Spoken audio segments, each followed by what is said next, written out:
Flaqa mal-edukaturi fil-bidu ta' sena skolastika l-Prim Ministru Robert Abela qal li l-edukaturi huma parti kruċjali fil-proġett tal-futur ta' wliedna. Fil-laqa waqt żjara li l-Prim Ministru Abela għamel fl-iskola primarja ta' San Ġwan u qal li l-pajjiż jemmen fl-edukaturi u għalhekk l-investiment b'saħħtu fihom. Fis-sena skolastika l-ġdida madwar 8200 edukatur se jkunu qed jgħallmu fl-iskejjel tal-Istat fil-waqt li t-total ta' studenti li attendu f'dawn l-iskejjel huwa ta' madwar 35,000 student u studenta.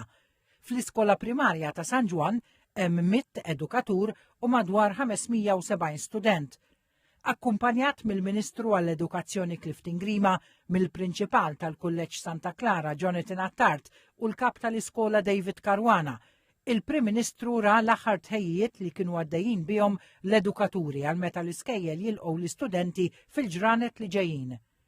Il-Prim Ministru Robert Abela żar il-klassijiet u ħal opportunità jiltaqa' mal-edukaturi ta' din l-iskola fejn irringrazzjahom tal-ħidma li wettqu favur edukazzjoni tal-ogħla livell li jagħtu lill-istudenti kollha u qal li l-Gvern se jkompli b'fiduċja b'saħħitha fl-edukaturi biex ikomplu joffru l-vjaġġ edukattiv li tfal Maltin u Għawċin.